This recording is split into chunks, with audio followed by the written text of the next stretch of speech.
하나님은 절대적인 하나님인데 왜 절대적이냐? 사랑에 절대 복종하기 때문입니다. 기분 좋아요, 나빠요?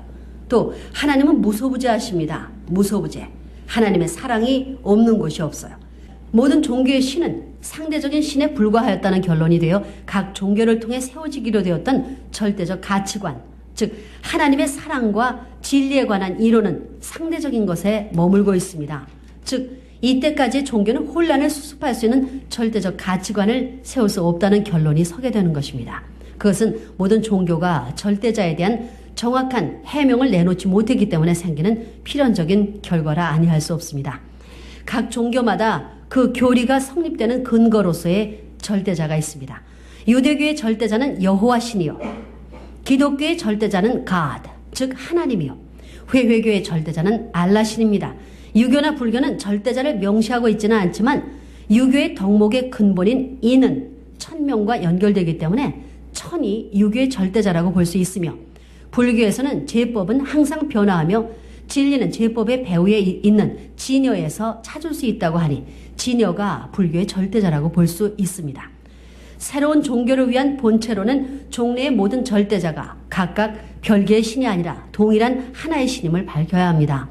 그와 동시에 그 신의 속성 일부를 파악한 것이 각 종교의 신관이었음과 그 신의 전모를 옳게 파악하여 모든 종교는 하나님으로부터 세워진 형제적 종교임을 밝힐 수 있어야 합니다.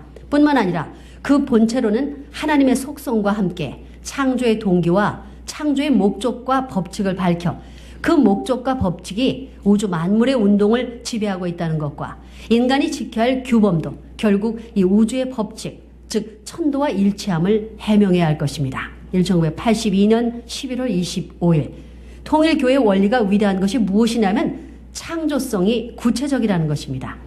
창조가 어떻게 되었느냐 하는 것을 알게 되는 것입니다. 그 다음에 어떻게 타락했느냐 하는 실질적인 논리가 있습니다. 그 다음엔 역사관이 있습니다. 역사 과정에서 하나님이 타락한 인간을 방치해두지 않고 재창조하시기 위해 얼마나 수고하셨는가 하는 것이 확실하다는 거예요. 그런 과정을 통해서 목적의 세계에 도달한다는 것을 이론적으로 일목요연하게 파헤쳤다는 것입니다. 1990년 11월 20일 제1장 끝났습니다. 1장을 그다야 읽어서 알 수 있다면 야, 세상 만사가 다 하나도 의문도 없는데 하나님이 좋아할 수 있는 세상일 텐데 그런 세상은 꿈에도 하나님은 기뻐할 수 없는 세상이니 그것을 반대로 생각하는 사람이 어디로 가세요? 집이 어디 가세요?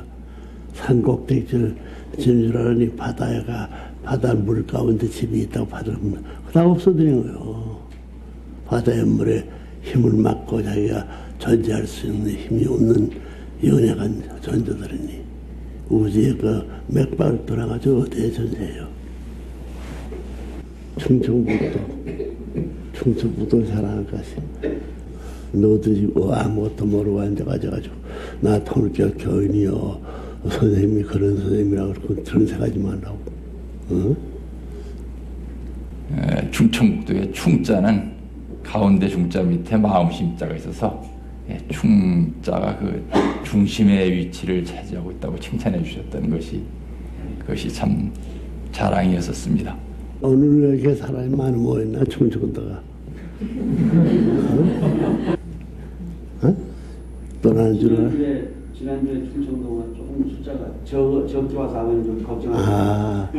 그래, 자꾸 걱정하면 대한민국도 세계에도 넘어서 어딘지 끝이 없이 발전한다 그 말인데.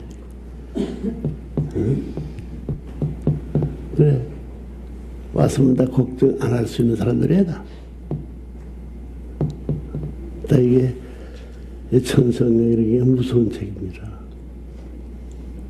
제1장이 제일 무서운 거야. 제1장을 읽지도 않고 무슨 말인지 모르겠다고 읽지도 않고 선생님이 알아서 그렇게 살아도 나 상관없어. 그럼 나하고 선생님이 무슨 부자주가 있는 게가 무슨 한국 역사의 전통에 있는 때문에 부자주가 뭔가 돼서 근본이 뭐야. 그저 알지도 않고 아무래도 좋다고 아무래도 좋다는 것이 좋을 수 있나? 어? 자, 노래 하라고 들어보세요. 신하는데 예. 해봐요. 그 잘하면 잘 넘어갈 때 너 곡도 잘 넘어가지 않으면 재미가 없어. 나보단 잘 못한다. 그리고 재미가 나보단 잘한다고 해야지. 눈물을 쓸든가 힘을 쓸든가 무엇이 모든 사람이 다르다 할 수 있는 힘이 작용해야 감동받을 수 있는 일을 깎아먹고 아이고 어제 잘못하거든 오늘 잘못했다고 해서 일생 동안 충청도 안보에 와서 서 있던 거뭇한 얼굴이 생겼던 그 남자의 이거 아무렇게나 하던 그 노래 다시 건졌다고 싶지 않다고 생각했지. 응? 자기가 살고 있어 이 사람 모든 노래를 잘할 수 있다. 노래 좋은 노래 들으면 거 듣기만 하는 거지. 그 이상 나는 듣고 느끼고 그런 이상의 감정으로 살고 사는 자체가 그 하루하루의 산 자체가 노래 백과가 바꿀 수 없다고 해요. 안 그래? 한 시간 산다는 것이 우주로 대표하는 한 시간이 얼마나 귀한 거예요. 그게 자기 자체가 살고 있던 가치 기준보다 망각하고 살고 있는 우리가 될 수 있어요. 야, 오늘 아침에 내가 아이고 비가 오나 이러고 나 소리 들고 내려왔어. 그 얘기를 하면 딱 내가 지금 말하는 딱 그 같은 세상. 말하고 보니 이야 저 내가 가는 길이 그러면 안 될 텐데. 응? 전부 다 큰 고기 작은 고기 큰 고기는 주워서 돌과 지구도 되고 작은 고기들 송사리 뜨는 우르르 오는데 발조가 되지 고기들이 다 밟힐 수 있는 불이야. 어? 산고기가 말이야 3분의 2가 땅에 묻혔는데 눈만 꼬고 꽁지가 이러고 있어. 아, 이제 충청도 내야 돼. 세상이 끝날 딱 그래요. 그래서 내가 지금 어제 최후의 결을 하고 떠나는 데 있어서 가는 목적이 그렇구만. 뭘 얻으러 가고 뭘 찾으러 가는 것이 아니구만. 투입하고 투입해야 할 수 있는데 투입할 수 있는 차원이 이 금강산 몇만 개, 몇십만 개도 안 될 텐데. 이제 결론이 나왔어. 상대 세계의 미래의 정도 지금 그렇게 돼 있다는 사실을 생각하니 어제 떠난 것도 그만두고 혼자 투입했다. 투입하는 자리도 전부 그렇게 될 수 있는 자리 내 일생으로서 투입해서 그 장소에 앉았다면 전원에 가서 또다시 와서 투입해야 나머지 세계가 있다면 그 완성이 안 되더라고. 박정숙이 왼편에 앉은 여자나 봐. 저 남자한테 지지 않게 한번 불러봐라. When summer's in the meadow, oh, when the valleys hushed and white with snow, yes, I'll be hearing sunshine or in shadow. 오 데니 보여 데니 보여 I love you so. 낮에나 밤에나 참 사랑이로구나. 아침에 우는 새는 배가 고파서 울고요. 저녁에 우는 새는 이미 그리워온다. 너 안녕 둘이 둥실러 그냥 낮에나 밤에나 참사랑이로구나. 어머님은 외딸인 줄 아는데 형제들이 있다고요? 예, 한번 소개하고 물건 없는 박달재 모르겠습니다.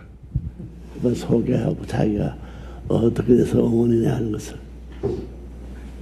1996년 10월 2일 날 처음으로 아주 처음 놀라운 이야기를 저의 그 이모로부터 들었습니다. 그 당시 이모가 미국 시카고에 살고 있었는데 이모는 몇 년마다 한 번씩 가끔 오셨습니다. 어머니는 82년도에 미국에서 이제 영계로 가셨고요. 96년도에 이모가 오셔가지고 보통 때는 오시면은 그냥 뭐 서울 시내에서 만나기도 하고 그랬었는데 그날은 특별히 우리 집에 꼭 오시겠다고 해서 저희 집에 오셔서 이모가 하룻밤을 주무시고 가셨는데 뭐 저는 뭐 아침에 출근을 해야 되니까 일찍 잠자리에 들었고요. 저 집사람하고 밤새도록 이모가 이제 대화를 하는 중에 문선명 총재님께서 그 한학자 부인께서 저희 누나라는 말을 이모가 저희 집사람한테 처음으로 했습니다.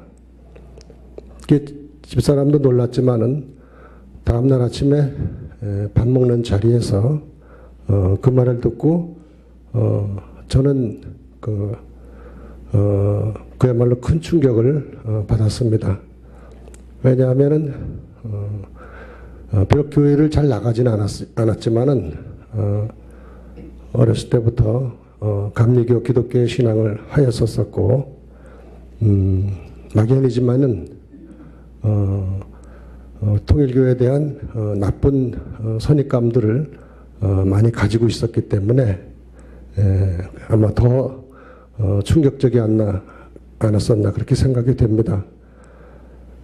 그래서 그날부터 이모는 가셨고 집사람하고 저하고 둘이서만 상당히 큰 충격에 빠져 있었다라고. 집사람 얼굴 좀 보여주지.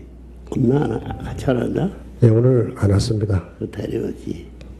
예, 죄송합니다. 소개할 수 있는 이런 시간이 어디 일세가 언제니까. 자, 그래서. 예. 그래서 집사람하고 여러 가지 대화를 나눴지만은 그 중에 저는 그런 얘기도 했습니다. 내가 나이 50이 됐는데 나야 모르고 있으니까 못 찾았지만은 뭐 이제 세상적으로 표현하면은 그때는 누님은 알고 계셨을 텐데 어째서 나를 찾지 않았겠느냐. 그 당시만 해도 이산 가족 만나기도 많이 하고 있었고 그랬는데 그 평범한 상식으로서는 이해가 되지 않았기 때문에 분명히 일부러 안 찾으신 것이니까 우리가 뭐 찾으려고 해서 무슨 소용이 있겠냐 이제 그렇게 대화도 하고 그랬었는데 저희 집사람의 주장은 그래도 한번 말씀은 드려봐야 되지 않겠느냐. 그래서 저는 솔직히 그러고 싶은 마음이 없었지만은 그래도 집사람 마음이 꼭 그러니까 한번 연락을 해라 라고 제가 집사람한테 맡겼습니다. 뭐 저는 솔직히 그동안에 회사에 출근하면서도 일이 손에 안 잡혔고 또 누구한테 얘기할 수도 없었고 그런 사연이기 때문에 정말 어려운 시간을 보냈었는데 집사람이 이제 수소문을 해가지고 그러니까 지금 협회 본부에 지금으로 그 당시에 황선조 협회장님의 비서하고 연락이 됐습니다.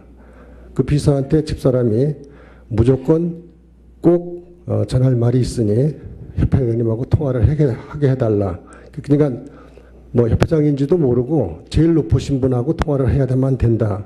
이렇게 그 통화를 했는데 이 비서도 그걸 어떻게 처리해야 될지 모르기 때문에 한 2, 3일 적절하게 처리를 못했던 모양이에요.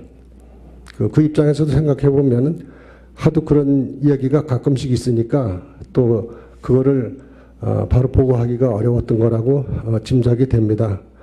그래서 제가 다시 한번 전화해보라. 그리고 이번에는 사연을 말씀을 드려라.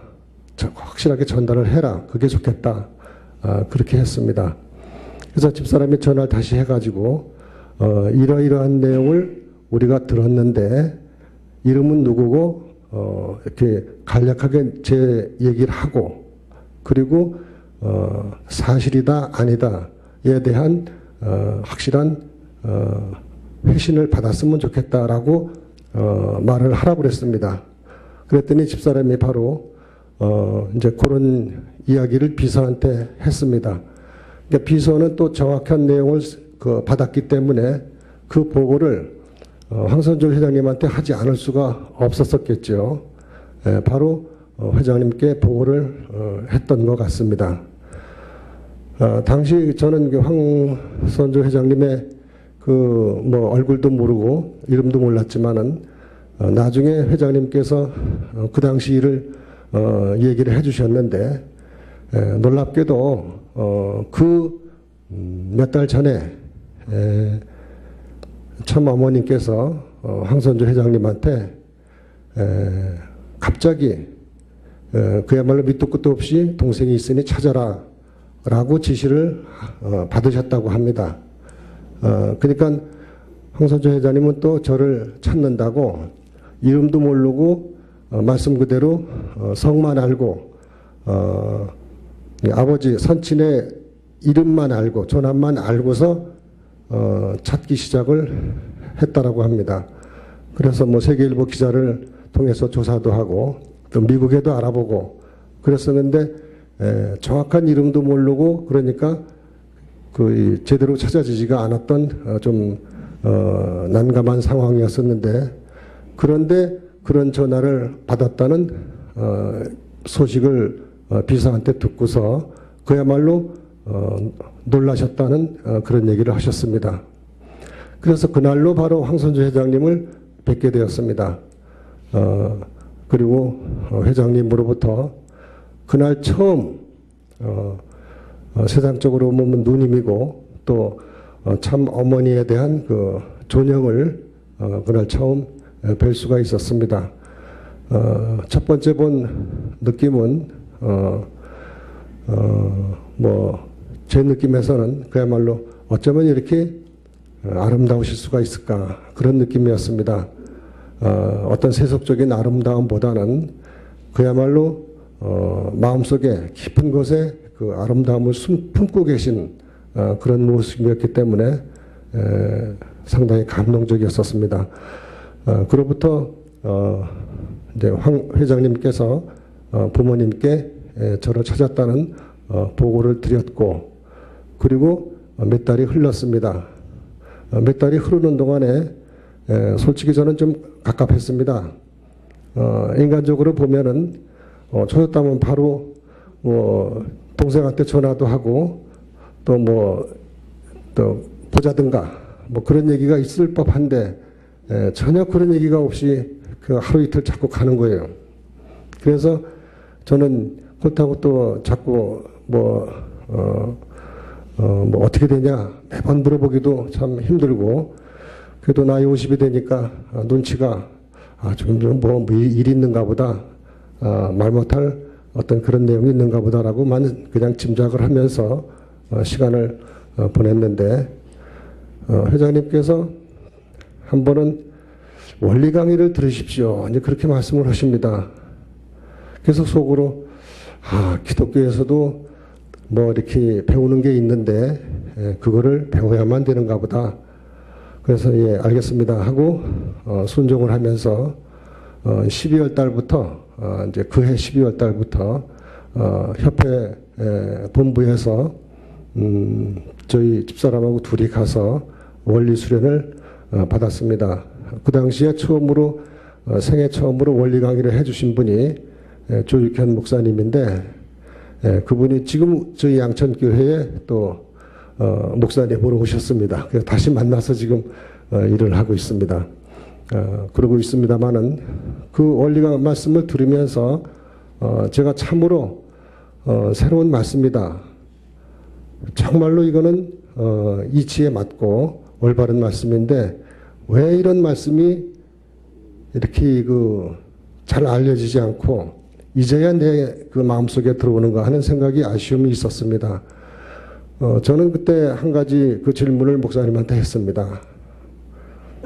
다 옳고 다 좋은데 과연 2000년 동안이나 그 인류에게 깊이 심어져 있는 기독교 문화가 그 예수라는 이름이 어떻게 사라질 수가 있겠냐. 그 점에 대해서 지금 아무리 통일교의 이론이 옳지만은 그것이 그렇게 이렇게 극복할 수 있겠느냐라고 하는 의문을 제기했는데 목사님은 그때 그냥 빙긋이 웃으시면서 이제 세월이 지나면은 그럴 수 있는 때가 올 것이다. 뭐 이렇게 저한테 말씀을 해주셔서 그냥 막연히 그럴 수 있겠구나 하는 생각을 했었습니다. 그러면서 지금까지 한 10년 지나 생각을 해보니까 정말 하늘의 그 시간은 그 당시 제가 했던 그 시간하고는 다른 하루가 천년 같고 천년이 하루 같은 그런 역사가 이루어지고 있구나라고 하는 것을 제가 좀 무식하지만은 느끼고 있습니다. 그리고서 부모님을 실제로 만난 시간은 더 몇 달이 지났습니다. 하루는 또 황선주 회장님께서 저를 저희 집사람하고 불러내셔가지고 말씀을 하시는데 이렇게 바로 말씀을 하시지 않고 아주 속에서 이렇게 사겨서 말씀을 하시는 것처럼 아주 무게를 가지고 말씀을 하시는데 한마디로 도저히 거절할 수 없게 말씀을 하십니다. 축복을 받으십시오. 그러는 거예요. 아니, 축복을, 이제 원리 강의를 들었으니까 축복이라는 말은 알죠. 제가. 알지만은, 아니, 뭐 결혼한 지 몇십 년 지났는데 또 축복을 받으려나 해가지고. 근데 또 저는 그렇게 생각했습니다. 이거를 받아야만, 뭐 그 당시 생각에 누님을 만나게 해주겠구나. 이거를 안 받는다 그러면, 또 곤란할 것 같은 생각이 들었습니다. 그래서 또 정말 그 말씀하시는 그 표정이나 그 말씀이 정말로 거절할 수 없는 그러한 이 분위기로 말씀하셨기 때문에 알겠습니다 하고서 이제 축복을 받았습니다. 리틀엔젤스 회관에서 예비 축복을 받았고 축복을 받으면서 바로 황선주 회장님하고 황선주 회장님이 그때 집례를 해주셨습니다. 사진을 찍어서 그 사진을 바로 부모님한테 축복을 받았다라고 보고를 하셨다라고 합니다. 그리고서 이제 또 축복도 받았는데 이제나 저제나 이제 기다리는데 하도 이제 몇 달 지나니까 이제는 때 되면 만날 수 있는 그런 기회가 오겠지. 내가 내 모든 행실이나 그런 내용에 있어서 너무 이게 출랑되지 말고 신중하게 잘 지나고 있어야 되겠구나. 막연히 그렇게만 생각을 했었는데 하루는 문득 제가 그때 잘 모르니까 세계일보를 거의 가두에서 파는 신문을 가끔 제가 사봤었습니다. 그랬는데 그 세계일보에 기사가 난 내용이 부모님께서 무슨 문청재님이라고 났죠. 이제 청재님께서 확실히 기억이 남북통일 무슨 대회인가 이런 게 전국에 그때 훈독대를 전국에 순회하시면서 하신다고 하는 그 기사가 있었고, 그리고 몇 월 며칠에는 군산에서 대회가 있다라고 이렇게 보니까 있더라고요. 그래서 군산을 한번 제가 갈 수 있는 날이 군산이 가능할 것 같아요. 그래서 속으로 야, 군산을 한번 가봐야 되겠다. 그리고 그 기사 밑에 있는 전화번호로 전화를 했더니 그 문제 같으면은 이 번호로 전화를 하십시오 하면서 다른 번호를 알려줘요. 그래서 거기 다시 전화를 했더니 군산에 있는 그 월명체육관 있죠? 맞는지 모르겠습니다. 월명체육관에서 맨날 몇 시에 한다라고 제가 들었습니다. 그래서 하여튼 그렇게라도 가서 좀 뵈야 될 것 같고 뵐 수 있을 거라는 희망으로 가지고 제가 집에다 얘기도 않고 그냥 아침에 바로 회사는 안 간다고 그러고 군산으로 갔습니다. 가가지고서 체육관에 들어갔는데 이렇게 줄 서서 막 들어가더라고요. 그래서 저는 이렇게 보니까 끼어서 들어가도 누가 들어오지 말라는 사람이 없는 것 같아서 그냥 줄 서서 같이 줄 서서 들어갔습니다. 들어가서 이제 그 객석에는 안 앉고 홀에 중간쯤에 앉았는데 그때 이제 제가 아는 분은 황선주 회장님밖에 없습니다. 그 당시에는 황선주 회장님이 이렇게 홀에서 이렇게 손짓하시면서 그 직원들한테 지시도 하고 그러시더라고요. 그래서 황선주 회장 계시는데 황선주님한테 제가 인사를 안 했습니다. 일부러 그냥 가만히 앉아 있었는데 이제 식이 시작되고 부모님이 나와서 정자하시고 그리고 이제 식이 시작되는데 그러니까 한 몇십 미터 앞에 계신 이제 누님을 처음 뵈면서 전용으로 뵐 때보다 얼마나 더 깊은 그런 감명을 받았는지 모릅니다. 그러니까 어떤 말씀을 듣는다기보다 뵙기만 하는 것으로 그렇게 마음에 깊이 아픔이라고 그럴까요? 또는 하여튼 그런 깊은 느낌이 있었습니다. 그런데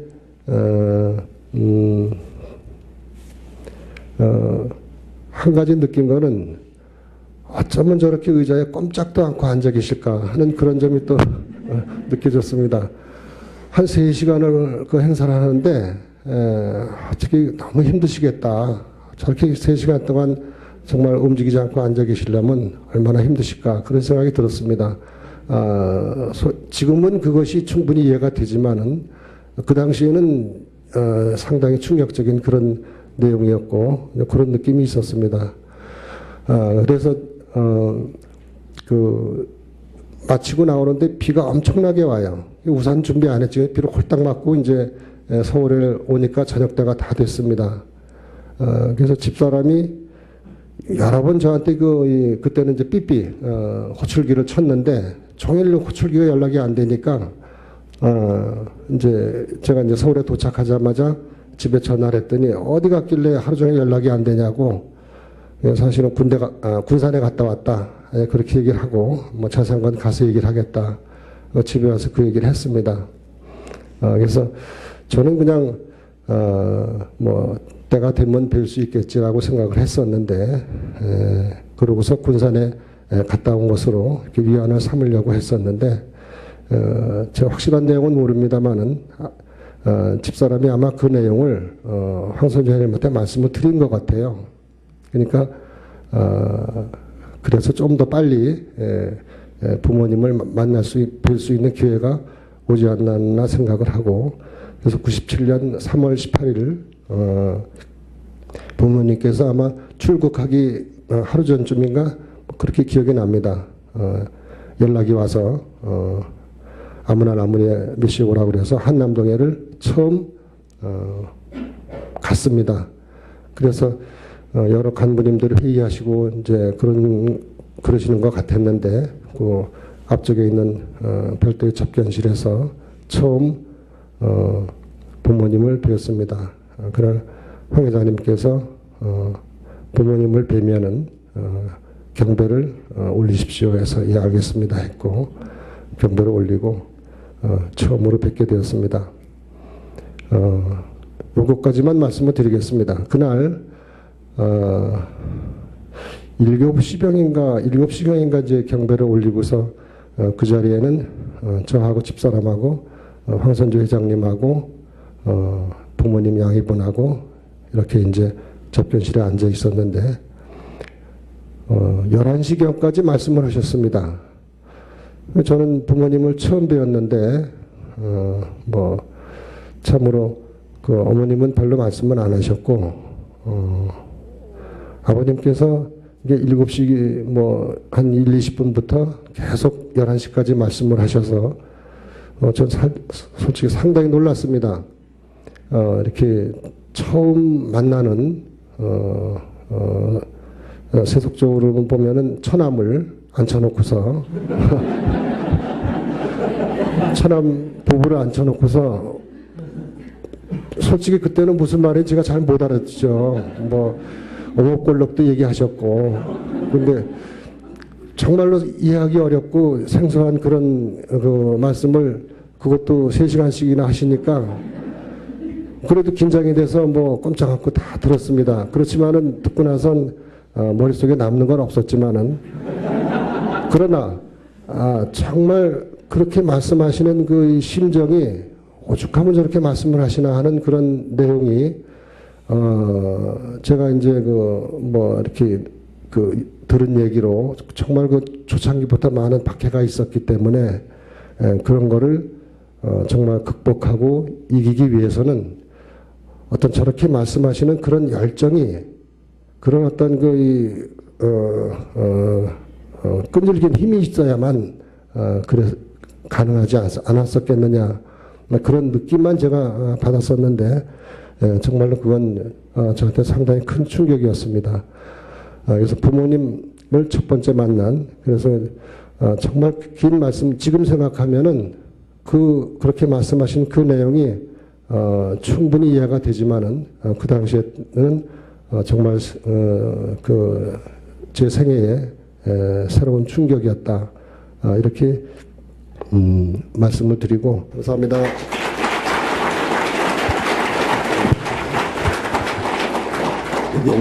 나는 시간 약속이 시간이 더 됐기 때문에